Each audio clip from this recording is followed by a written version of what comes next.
Uncle Lesko Free Radio.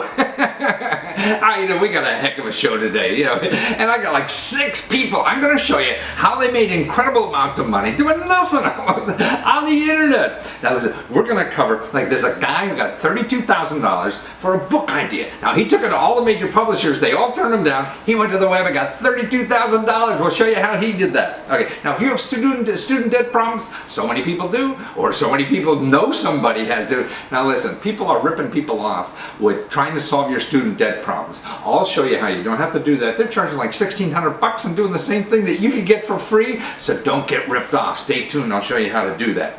Okay, how about starting a business for $300 what the government gave you? A check, the government gave you a check for $300. This fella I'll show you about who took that money, started a business part-time, and within a year or two, man, now he quit his job he hated all his life and doing his own business now right out of his home. It's terrific. Okay, how about a 15-year-old?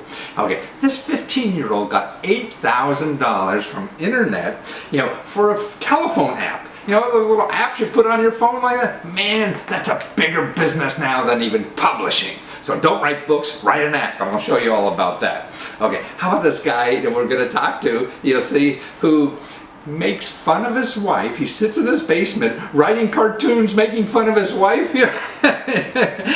And he got money on the web to do a comic book on it. And this is just a little part-time business. So how to make money part-time down in your business. Down in your basement, making fun of your wife. Now that's fun. Okay, what else do we have here? The 15-year-old, the basement. Okay, but first we're going to start. Here's another young woman. Really neat stuff. She's from overseas, comes here to school, finds out about she loves doing handbags, she's a designer. A year out of school, she gets, what was it? God, like $10,000 in 10 days to design a handbag and to start a whole new business. Man, people coming over here in this country believe in the American dream and do it in 10 days. And we're here struggling, we don't even believe in it anymore. So watch how she does that. Okay, that's the first one. Watch this. I want you to watch this interview I did with Lavinia Jo is her name. She's from Indonesia. She came over here to art school, and like a year out of art school, she gets $10,000 in 10 days on the internet to start a new handbag business. That's amazing. She has zero money. She gets $10,000 in 10 days. In about 30 days, she collects about $20,000, and she starts her own business with handbags. They're cute handbags, but they really show her heart. And that's what matters. So we have this young lady coming from Indonesia, and I just checked, Indonesia has a per capita income of like $4,000. Our per capita income here is like $50,000. They're less than a tenth of the income, that we have. So she comes over here and takes advantage of these opportunities, which is what America is about. And that's why the rest of us have to remember that. So watch this interview and see how she did that. Well, you have one of the neatest handbags in the world, and you have one of the neatest names in the world too. It's Lavinia Jo. Now, how does a pretty girl like you get a name Jo? Where's that come from? Where's Jo from? Why are you? It's Jo. It's my mother's maiden name. Oh, really? Huh? Yeah. And where are you from again? I came from Indonesia. Indonesia. Are there a lot of Joes? You look in the phone directory, you see a lot of Joes as last names? Well, not really, no? actually. Yeah. Well, that's wonderful. And I understand you're just like a year out of art school, right? Yeah. Yeah? And you go on Kickstarter and you get like 10 grand in 10 days. $10,000 in 10 days sounds like a quiz show. Yeah. It's really incredible. Yeah, how'd you do that? Or what made you do that? Oh, okay. It started like a year ago when my friends introduced me to the Kickstarter, and I never know about this kind of crowdfunding thingy. Right. So I checked them out, and I saw there's a lot of great project out there. Yeah. There's there are people just putting their stuff there, their incredible ideas, and then people all over the world be able to see it. I mean, that's really great. So, and I always want to make something, as a Really? designer. Yeah, as a designer living here, living my life here in San Francisco, it's just I just got so inspired by the city. Maybe because I came from such a faraway place and different background and culture, and I saw this city. It's the people here. It's just very friendly, and and about the back itself, actually, it's I get so much inspired by the SF Hearts. You Hmm. know, it's the hearts installations that you'll be able to see all over the Oh place. yes, San Francisco has had all these hearts over. So that's why your handbag is a heart because of San Francisco. Yeah, it's But you know really. why? Do you know why the hearts are all over? Yeah, I know. Why? Yeah, Why are it's they? wired. It's actually it's for the art installation that to raise the fund Yeah, but for. see, no, you're missing the point. You're not old enough. Yeah. San Oh, Francisco. I know. Oh, yeah, you do know? Okay, tell me. Yeah, it's because is it because of the all the gay spirit? No, it's a song. Everybody in the United States knows San Francisco because of a song. Oh, Like I back in know. the Yeah, yeah. The Tony Bennett's, right? Yes, yes, hey! You are American. I left my heart in San Yeah, Francisco. I love See? my heart, San Francisco. Yeah, that Yeah, song. see, and that's why everybody in the United States, when you say San Francisco, that's the top thing in their mind. Yeah. So that's Mm-hmm. why to you, just being here a few years to capture that is really the heart of San Francisco is the heart. And this Yeah, beautiful handbag that you crafted. And so that's what the money's for to have you kickstart yeah, this business, huh? yeah. To get the first production run and Uh-huh. to send back from Indonesia to here, Oh, you're making and it in Indonesia? yeah, Oh, because terrific. I work together with the local artisans in Indonesia, Uh-huh. and they're able to produce the bag. It's Oh. yeah, and it's handmade. It's Oh, huge. these are handmade bags. Yeah, Oh, I it's a handmade. didn't realize that. And how about the inscription? Where does that come from? About All the love. what do you mean? Don't you have, I saw in the video, there's an inscription on every bag about love? Oh yeah, the message. Yeah, love is not selfish. Not selfish. Yeah. Yeah. Where does So that it's come from in you? well, it's something that I realized that for me, love is not just it's not just an emotional. It's not. It's more about an action. And it's not just between you and me, but it's just giving to other people as Yeah, well. see, that's Yeah. what it took me 40 or 50 years to learn that. So you learned it at 22 or whatever the heck you are. But I mean, that's what I see. But I beg to differ with you a little on the description because, see, the way I see it is love is the most selfish thing. Mm, Because, now here's my logic of this, because the greatest thing in the world I feel is to give, right? yeah. So. Right. So when you give, whether it's your work or your personal love to a Mhm. friendship or whatever, man, that is, or your pet or anything, that's the greatest feeling in the world. So that's why I think it's the most selfish thing. So I think giving is the most selfish thing in life because it makes you feel so good, right? Yeah, it makes you feel so Right. great. So if Yeah. giving makes you feel so good, then you're doing it for a very selfish motive, young lady. Yeah, but no, you're right. And that's why it's nice to see that, come from a young person, like that. And because the rest of us, or at least me, men are a little longer to learn certain things than women do. And so you have this inscribed in every handbag, and you have like 2 or 3 different sizes you're offering? Yeah, I have 3 sizes actually, but for the bag, it's come in 2 sizes. 2 sizes, Like, yeah. yeah, two Yeah. sizes. Well, it's Mm-hmm. gorgeous stuff. And so you can get it on the ground floor, right? On Kickstarter now, right? Until like it's until May 14th.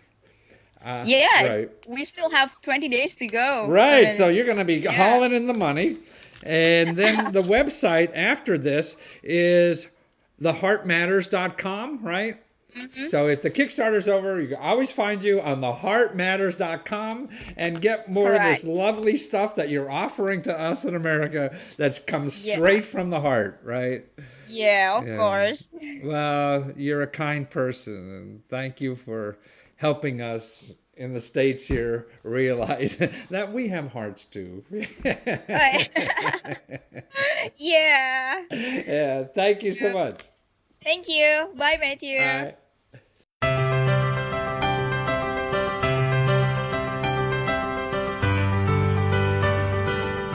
Now, isn't that great? I mean, she did it, so there's no reason for the rest of us not to do it. It just takes some gumption, and the internet and these kind of programs on the internet to help you raise money is a great place to fail to do that. So what if she didn't get her $10,000 or $20,000? You know, $10,000 in 10 days, $20,000 in 30 days. You know? And so she would learn. But see, I think one of the reasons for her success is how she talks about what she's doing. That's why I think the video she had on her project really comes from her heart. I mean, not only because her whole thing is about her heart, but focuses on just exactly what she's, has to offer to the rest of us. So watch this video too. Hi Kickstarter! Thanks for checking out my project. I'm Lavina and I want to take you through a journey about the Handbag. So check this out. I fell in love with the city's iconic buildings, heart statues around the cities, and all that really inspired me. Okay, now get out there and do something yourself. You got nothing to lose, everything to gain. Don't be the last one to get on this train. The bag came about.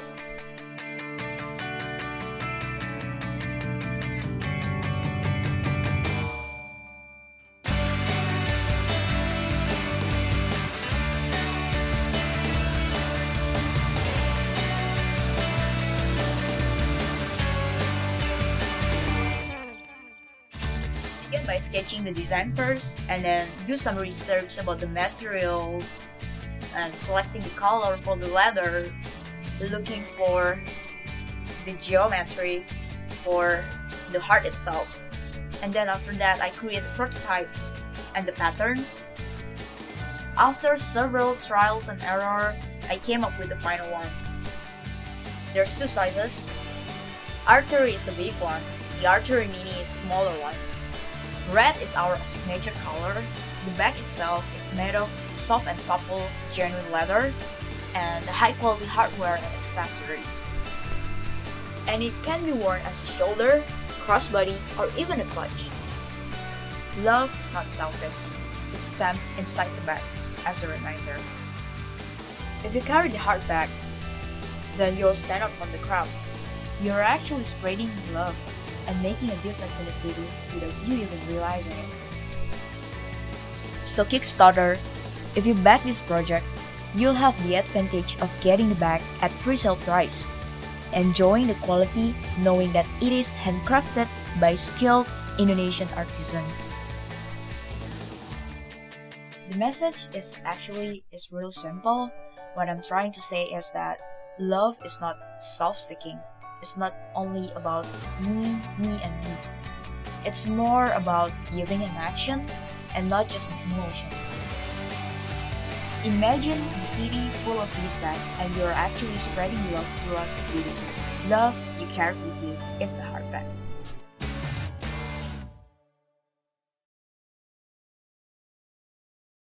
Do you have any student debt? Well, you probably do, or know somebody close to you that does have it. Because now in America, there is more student debt than there is credit card debt. It's another bubble or problem that's going to burst one of these days. And as soon as that happens, you know, people in financial trouble, man, the sharks come out because they smell they smell blood in the water, and they'll be there. Now, I just saw a headline in the New York Times this past week. It said, look at this. Debt relief firms are charging for free programs. That's right. So now there's companies out there are going to charge you a lot of money because you're worried you got this student debt, don't know what to do with it, and you don't know what's available to you, and you don't know your options. So the first sweet person that calls you up and you know, tries to make you trust them, and you're going to give them whatever they want if it sounds reasonable. And they'll make it sound reasonable because that's what they do in life, is try to learn exactly what to say to get you to give them money. That's all they concentrate on. You don't concentrate on that kind of stuff, but they do. So you gotta be careful. Now there's a new study that just came out. Okay, now here's the study. It's from the National Consumer Law Center. Okay, this is a nonprofit organization that's trying to protect consumers from the sharks out there that are taking advantage of people, okay? Now, they did a study. They went undercover and looked at these companies and called them up and went on their website and did all these kinds of things that you and I would never have the time to do. Look at the stuff they found, okay? They found that these companies mischaracterize the federal government programs as their own programs. So they're telling people that, hey, we'll help you with your student loan debt because we got this program. They don't have a program. They're using the government's program and going to charge you money for that. Okay, so you know, they say at a minimum, it's deceptive that most companies fail to prominently disclose that their programs are actually the federal government programs. So they're not telling you that these programs are actually federal government programs that they're going to charge you money to use because you don't know where they are to figure it out yourself. And they don't disclose the fees they're going to charge. See, that's the other heartbreaking thing. You know, the salespeople in this country are really trained well to get you emotionally involved, and you're going to have your problems solved, and it only costs you a little bit. Don't worry about it. And look at on these things, the initial fees go up to $1,600. So you're going to fork out one way or another $1,600 to these people. See, they have to charge a lot of money because they're spending a lot of time with you. Yeah, the government that's doing this stuff for free doesn't have to spend money, doesn't have to charge us $1,600 because they're doing it anyway. See, then those people will go to the government, get it done for free for you. Okay, and then an ongoing fee. They'll charge up to like $50 a month, you know, after they got $1,600 from you. You know, and that's a pity. I mean, that really hurts. You're in trouble, you're in financial trouble, you know, and you have this student loan debt. Man, people are going to get you further in debt to get you out of debt. Now, that is a problem. Why are you going into more debt or to somebody who's going to solve your debt problems when they're using the free stuff? Exactly. They're not telling you. So, and what they do is discourage you. They discourage you from handling your own case. You can't do this because life is so complicated. Oh, nonsense, man. There's only A, B, and C to do, you know, and you could find that out yourself. And they're actually focusing on sales than they do on counseling. So when you call the government office up for help, the people in charge of knowing all the ifs, ands, or buts and the rules and what you can or cannot do, all they do is counseling because they're not trying to get any more money from you. They're not going to try to upsell you with another product, another thing, or live off you for the next 6 years, you know, if they could decide something. No. But a private person is, because that's how they make money. So you got to be careful. Now here's another one. The new office, the consumerfinance.gov. Okay, consumerfinance.gov. And you'll see what they say about these companies, okay? In other words, they're saying, they have a thing here, their consumer advisory on student loans, that said borrowers sometimes think that the quickest way to deal with their student debt is to pay someone to contact their creditor. See, oh, I'm afraid to call up the government. Oh, whatever. I'll pay somebody $1,600 to make a phone call. Man, you know, these people are like you and I, and it doesn't matter. They're not making a percentage on what they collect from you. Okay, when it comes to student loans, this is the government talking. This is the consumer finance, part of the federal government. They say when it comes to federal student loans, this is probably isn't the best course to take. So don't pay somebody to call the government for you. This is your government. What the heck? Okay. Now here's the facts. Here's why. And this is the Consumer Finance Board saying this. Enrollment in alternative payment plans is available at no cost to federal student loan borrowers. So there are alternative payment plans, okay? You don't have to pay for that. There's even special programs if you really can't pay to defer the payment, or they're even, ignore the payment. Okay, 6 months you don't have to pay, and there's even forgive the loan. All these programs are there, they're public information. Don't pay somebody thousands of dollars to find out. These people who wrote the laws will tell you. The debt relief companies do not have the ability to negotiate with your creditors in order to obtain a special deal. So anybody calls you up and says, hey, look at a special deal because we know this is nonsense. They have no way of doing that. You'll get the best deal no matter who you are. It's the law. And if they think they could do that, they're breaking the law. And you should call up the law and put them in jail. Okay, special debt relief companies do not have that special ability. And any claims by a debt relief company to the contrary is misleading and a violation of the law. So you could find out all this stuff yourself. Please, if you have credit card debt, this is the way to handle it. Go to, here are the websites, that will help you. Okay, the consumerfinance.gov, when you get to that website, this is a new agency that just sought up after the financial, after Wall Street took us down the toilet, So they said, hey, we better have a little more regulation. They set up this consumer finance office. And so consumerfinance.gov, and in their search box there, put in repay student debt. Repay student debt. And it takes you step by step through the whole process. I went through it, I looked at it. It doesn't take a mental genius to do this. So don't get tied in with some huckster on the phone or somewhere, a nice website, who said, they're going to solve all your problems. You could solve your problems yourself. This is all public information. This is what America is about. Rolling up your sleeve and solving your own problems, right? And it's easy. And they can't do any better than you can. So why are, if they could do something better than you, like I know how to fix the toilet and I don't want to buy $5,000 worth of tools to do it, I'll pay somebody $200. But this thing, no, don't do that. Okay, also studentaid.gov or studentaid.ed.gov. That's another good site if you want to know about things like that. And to get this report, okay, that's at www.nclc.org. It's a free report, so www.nclc, find out about this investigation of these student loan, payment plan companies and how they ripping off people.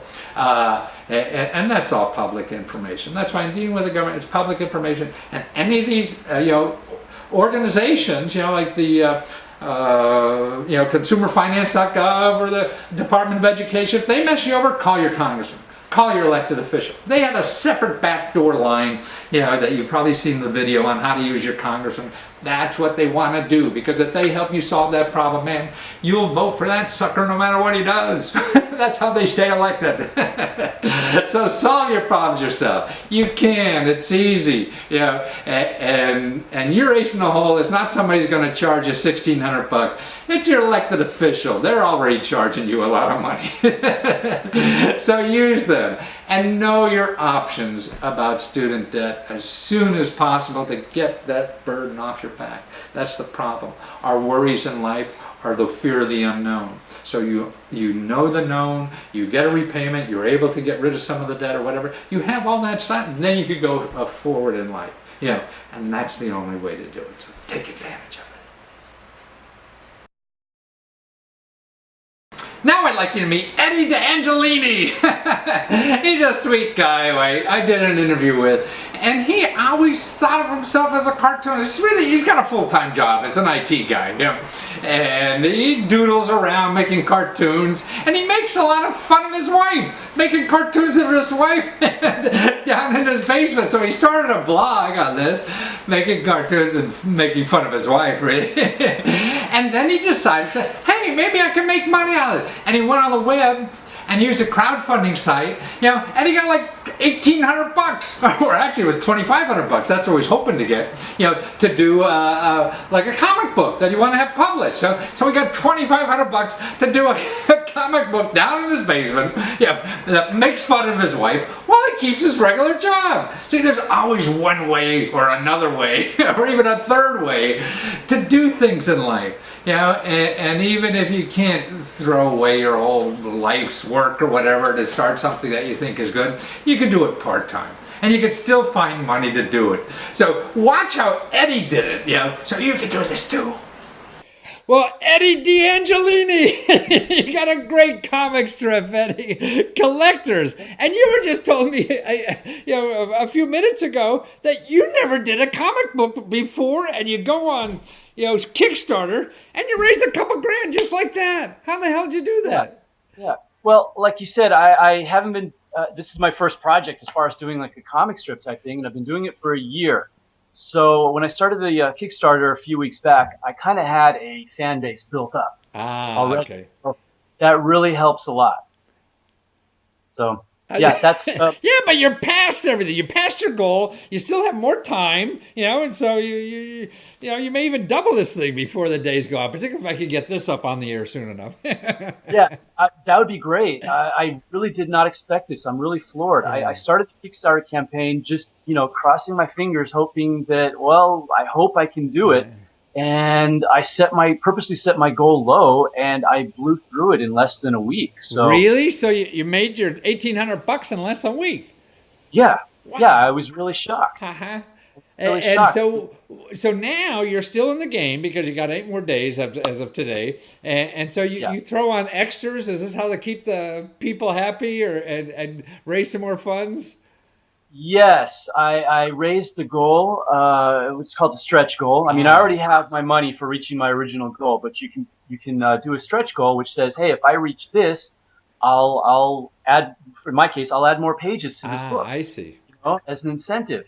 And I started coming up with a few other new rewards to offer, and kind of, you know, like you said, it bumped up over the goal. It's kind of stagnated a bit, but I was told, expect that in the middle part of the Kickstarter campaign. You'll come out of the gate well.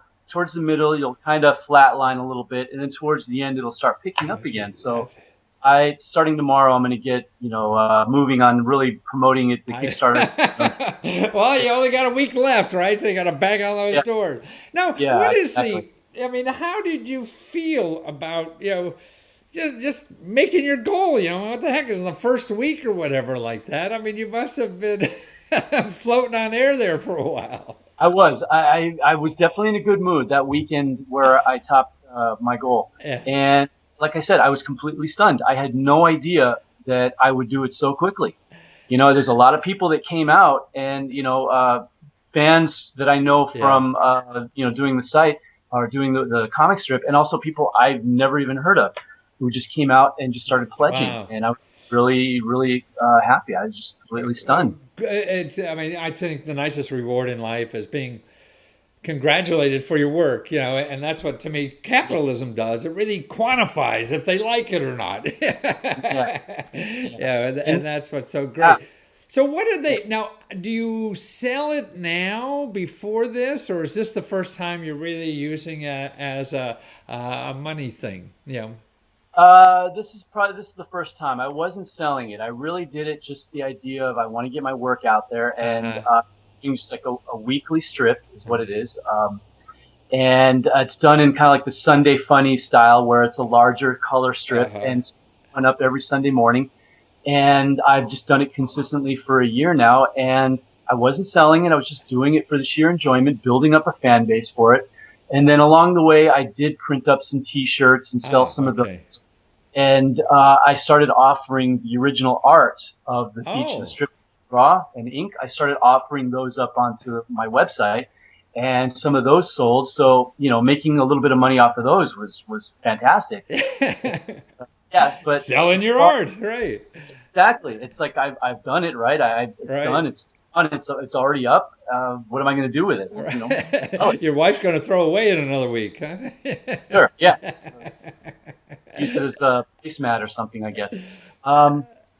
So yeah, this book for the Kickstarter campaign is the first, I guess, big push of doing something that's for financial reasons. Wonderful. Now, what I can't get over in your, what do you call those things? The backer, the different price points you have. I mean, you have something there for $500 for somebody, and somebody bought that. What are you giving away? Your wife or your dog or something, or what do you get for $500?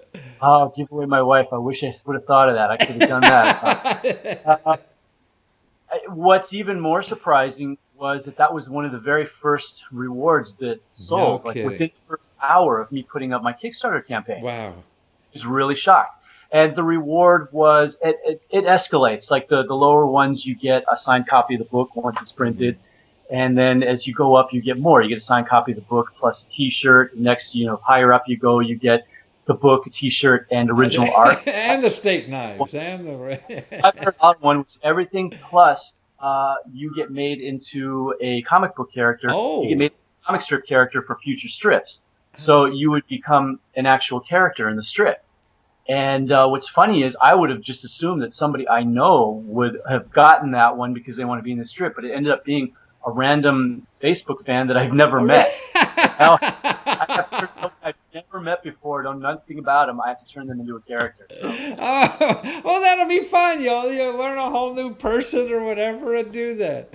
No, well, Eddie, this is wonderful. It's wonderful to see that you had a dream of having your own comic strip. You struggled for a year putting it out, and you put it on Kickstarter, and now everybody's throwing you money and telling you you're doing great. And so it looks like you've changed your life a little bit.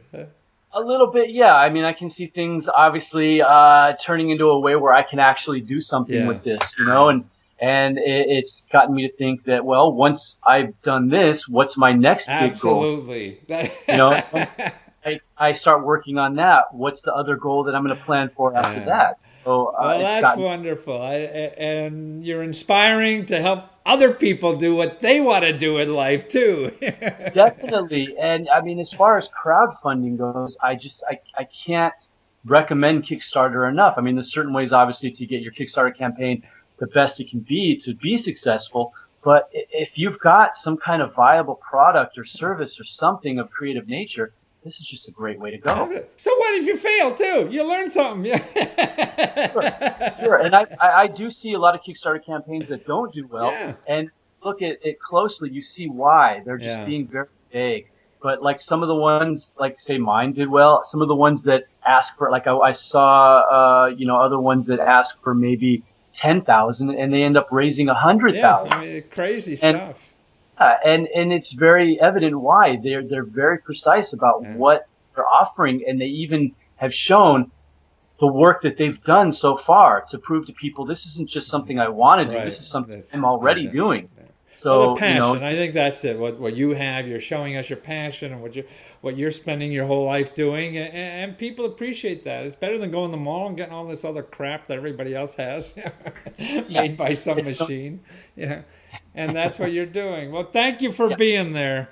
It was a pleasure. Thanks for doing this and hanging in with your heart and making sure that this happened for you. And we'll see your name up in lights soon. Thank you, Eddie. Thank you so much. Bye-bye.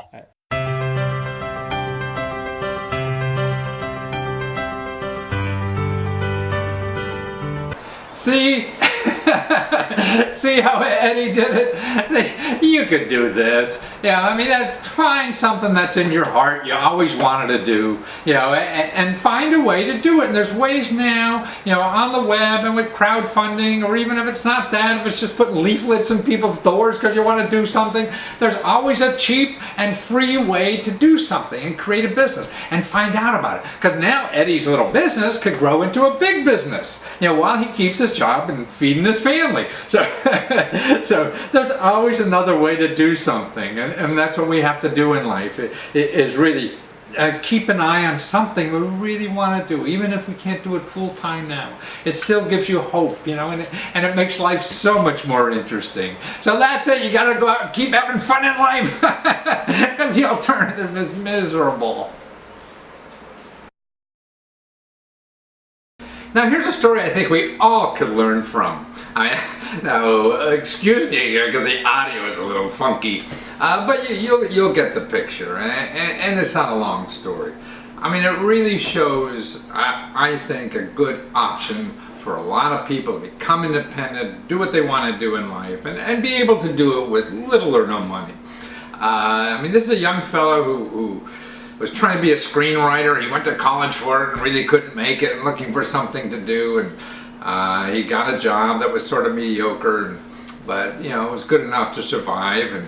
But his passion was Glacier National Park.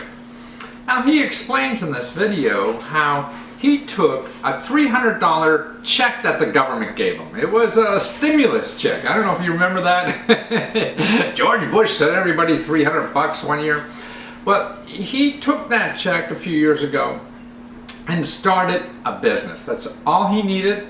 He needed that and his passion for his subject area, which was Glacier National Park. He didn't even know how to use the internet at the time. He taught himself. See, there's no magic in life. You know, everyone thinks, oh, we're going to give somebody, you know, hundreds of dollars or thousands of dollars and learn the secrets and all that kind of stuff. No, the secrets are within us. And it doesn't take money now with the internet and whatever, you know, to start a service or a business of something, even without the internet. And this fella shows how this can be done. And I think it can be with anything. All you need in life is a customer. You don't need all this other nonsense. If you want to get real complicated, you can. But you keep things simple in life and go with your heart a lot. And don't build your bridges and don't spend a lot of money, you'll figure it out. I mean, look at all the idiots we've all worked for in life, right? So it doesn't take a mental genius, you know, to have a business or to do your own thing or whatever. It just takes that perseverance. And I think that passion is what it is. So because he started with Glacier National Park, which was a passion of his, he developed a little website called Glacier National Park Travel Guide to help other people find out about how to get the best out of Glacier National Park. And then he got traffic. People thought his articles were good and whatever, and he sold, you know, he put advertisements on them which are easy to get on the web, and he made commissions from that, and then, oh, this is pretty good, and he built another site, and it slowly, after 2 years, he was able to make enough money that he quit his normal job. So that's what we all could do, I think. And even if you fail, so you lose $300, I mean, that's it. You're going around spending lots of money on you know, whiz-bang things or whatever that somebody's promising you. You know, 99% of the time, that's not going to work out. They'll show you somebody, you know, was hit by lightning and it worked for them. We all do that. I've done infomercials, and I can always find somebody who said, you know, done anything. You know, oh, I went in my garage on Tuesday, and by Thursday night I was a gazillionaire. Yeah, sure, there's one of those out there somewhere. You put them on TV, then everybody thinks they can do it. No, the rest of us have to work hard. You know, and the only way you're going to work hard is doing something you love. So watch this video. It's just about 4 or 5 minutes.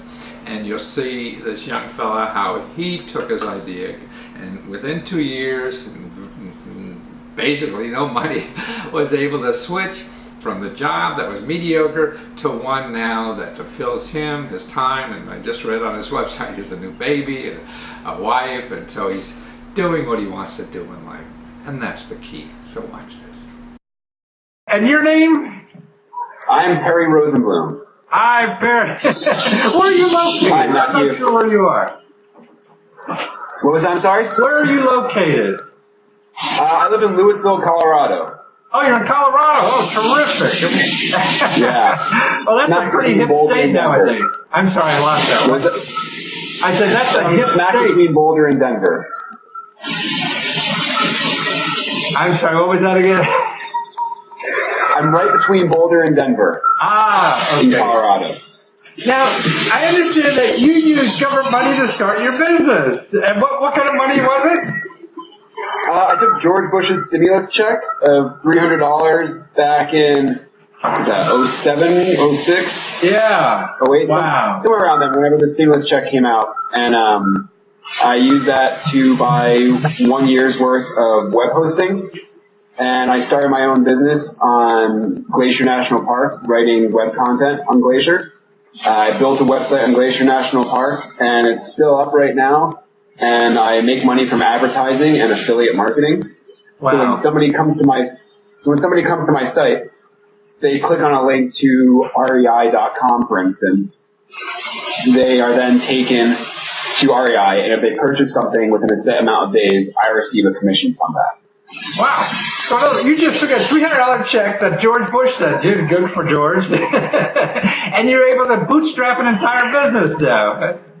Exactly, yeah. And now we own 5 different website properties, and we've also started search engine optimization consulting, which is another large part of my business. So did you give up your day job yet? I have actually. I actually put my resignation in a week ago to be focusing full-time on my business. Wow. What were you doing during the day? I was doing search engine optimization as well, building websites. I was working for an internet advertising company, and we're developing a new form of inline text advertising. And I was building websites to test our advertising platform out on. But so you started the business really not based on your search engine optimization, but on your the content on your site. Right. I started the business based on my passion. I spent 2 summers working in Glacier National Park, and so I just wrote about Glacier, and I just learned search engine optimization along the way over the course of the last 3 years or so, and then just started building more and more websites. We have one on camping tent reviews, one on binoculars, one on criminal justice careers, and one on art careers. Wow. And I've started doing consulting for small to medium-sized businesses as well here in Colorado, and also a few in Florida and New York. So it took you like 2 years or so working part-time at it before you were able to jump ship and do it yourself? Yeah, it's actually been more like 3 full years. We put it off. I would have been able to after 2 years, but we put it off. My wife and I, we were getting married. We used my business income to buy a house in Louisville. And it's just been me, and I outsourced a little bit of work occasionally to independent contractors across the nation to help me with managerial tasks primarily. And we've grown it into a very successful business over the last 3 years now. Wow. So in other words, if you wanted to live tight, you could have done it after a year and jump ship. Yeah, we could have, but it would have been pretty tight. At this point now, we're pretty comfortable with where we are. We have a very stable income coming from our developed websites, and offering our SEO consulting services has also boosted our income. And it's been very successful getting local businesses onto the front page of Google for things like one company we did work with was a counseling service in Jacksonville, Florida, and they're ranked number 3 or 4 right now for Jacksonville counseling, and they've seen a substantial increase in inquiries due to our work. So that's what you do for your own sites too, take it, and that's why you were able to do that. Correct, yeah. For instance, one of our sites ranks number 1 for binocular reviews. Another one ranks number 2 for forensic pathology tools. So people do some Google searches and find our site, and we monetize that traffic in the best way we can. And is your background like engineering, or are you a professional geek by training, or not? Well, I graduated from the University of Michigan in their film program, and I guess it was 07. I'm a screenwriter, was a screenwriter, trying to make it now. Now you're writing for the computer screen. Exactly, and I just learned I realized that screenwriting was going to be very challenging to make a career out of, probably a little more challenging than other ways of writing. And when the financial crisis hit, I sort of dedicated myself to making sure that I wasn't reliant on one sort of income, being an employer or anything. And so I dedicated myself to this, and I was working 60, 70-hour weeks for about 2 years now, just doing it in my spare time, and now we're here and have a successful business. Well, so in other words, when you say 67, because you had a full-time job and you were doing this also. So working this part-time for a few years, were you able to build it and build something for yourself that's full-time, right? Correct. So what do you do when you have a great idea for a book and you take it to all the publishers and they also turn you down? Well, they say things like, well, we never did anything like that before. Nobody's ever been successful with a book like that before. Well, what you do is you do what Seth did. Now, he took his idea to the web and he got $30,000 just from crowdfunding on the web to do his book. Yeah. After all the big shots said it couldn't be done. So watch this. Okay, so you're Seth Olnick? Is that how you pronounce it, Seth? Yeah, Olnick. Olnick. Oh, got to put another little vowel in there. Yeah, that's it. Olnick. Olnick. I'm trying to learn Chinese, man, and I can't pronounce anything. I know. Good luck. Good luck. Right. But I mean, by the way, the short version is you did a Kickstarter project, crowdfunding, right? And got 30 grand for your book. How terrific!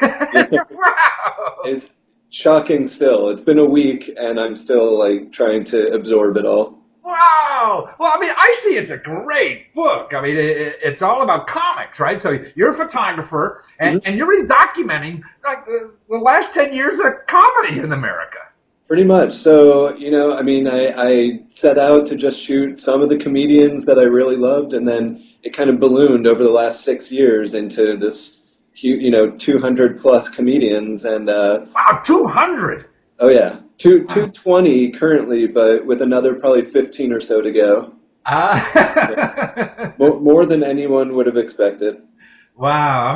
I think it's wonderful. Photography, I think the best part of photography is people. Doing people. And that's what's so cool, because I think, even when people take pictures of me, what I'm looking at is that you as a photographer find something about me that I didn't know. Yeah. Yeah, that's part of our job. Yeah, I had no idea. Yeah, and that's what I love pictures, because you as a photographer, I was looking at some of your stuff. You see stuff in these people that we don't see, and you're able to do this. You're like a soul searcher. Yeah, and stealer. What is it? A soul stealer as well. A soul stealer, yeah. And you're illuminating, and you're sharing, and that's what. I think is the beauty, of what you do and what you have to offer. I appreciate it. So now what I'm really trying to do is get other people to do what you did. So if you're maybe not a famous photographer or like you are, because you do magazines and stuff like that, a project, to do Kickstarter. That's what's so neat about Kickstarter. Anybody, where else would you have gotten 30 grand to do this? Yeah. Nowhere. Nowhere, I see. Neat. And so what advice could you give to people who are thinking, hey, I want to use one of these crowdfunding things? The first thing I would say is do your research. Do a lot of research, figure out what other people have done that's similar to what you want to do. And actually, one of the big problems for me originally was just kind of mentally getting past that first step. Of actually doing it. You see other people doing Kickstarter projects. They probably have experience doing these things. I see. I'm not as good as they are. What are you, Jewish or something? Or what? I'm Catholic. I got the same problem. Oh, yeah. No, I have the Jewish, neuroses. No, but seriously, you see all these people, a lot of them are making tons of money, and you're like, there's no way I'm going to be able to do that. So you have to get past that mental block. Mm-hmm. But once you're past that mental block, you start looking at what other people are doing, and you see what works and what doesn't work. And that's what I did. You know, I looked at what other photographers who were putting out books on Kickstarter were doing, and I saw, you know, the ones that failed, and I saw the ones that succeeded, and I tried to, you know, take the elements from the ones that succeeded. And what were the elements you felt that were, you know, your success or helped with your success? Well, for Kickstarter specifically, it's just presenting the people with the, you know, the rewards that they offer. Something that would appeal to the masses. You know, and I kind of took it from like, what would I want? You know, if I were going onto Kickstarter and somebody had this book up there, what would I want to get? And, you know, honestly, the most popular thing was the book. Really? which makes me happy. You know, so yeah. So, you know, figuring that out. Also, it's very important on Kickstarter to have a video where you're actually talking to the audience. And, you know, I read through they have this whole like Kickstarter school thing on their website. So you look at things, they give you advice. And so I took their advice. I did the video. I spoke to the people. I was very honest about what I was looking for, what I was doing, why I had to come to Kickstarter. And it's basically because every publisher pretty much turned me down. Wow. Yeah, because nobody has done anything like this. I see. So, you know, and that's how publishing works. Yeah. They need to see that somebody else has done it. No, first. I've been there. So, you know, I was very honest with the people, and, you know, in the end, it's really, it's the work that spoke for itself, and people liked it enough to want to buy it.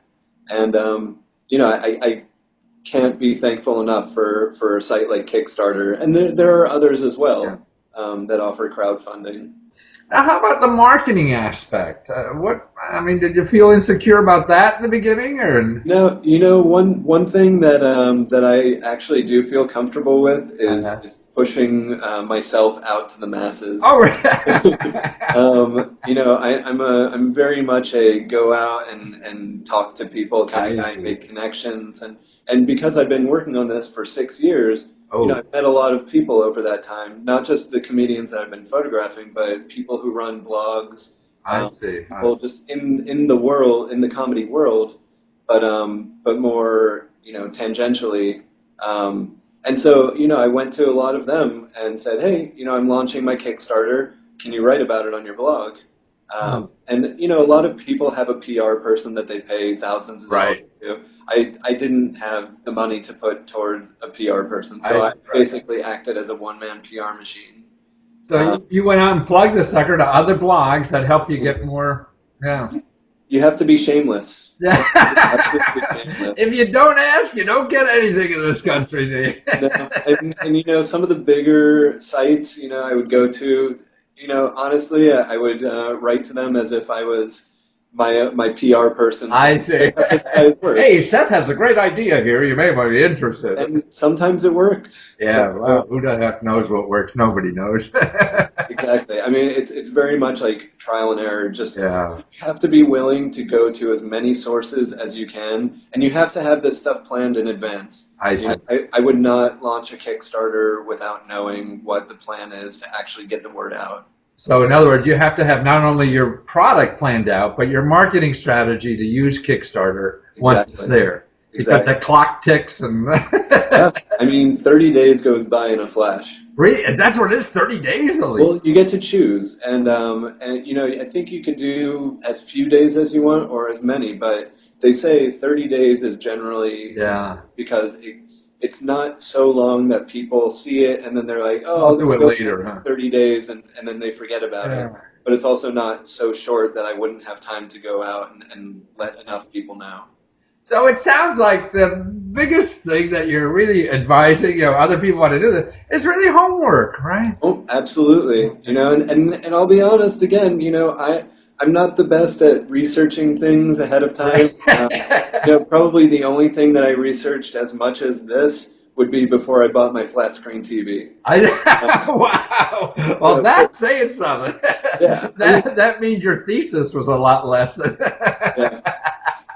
You know, some people are looking for $250 on Kickstarter. Some are looking for $1,000. When Yeah. you're looking for $30,000, Yeah. you know, for me, that's one of the biggest things in my life so far. Like as far as It's huge. I mean, just think if you're on, what's that site? Kiva, is that it for third Yeah. world country? Or you could Yeah, feed a village of it.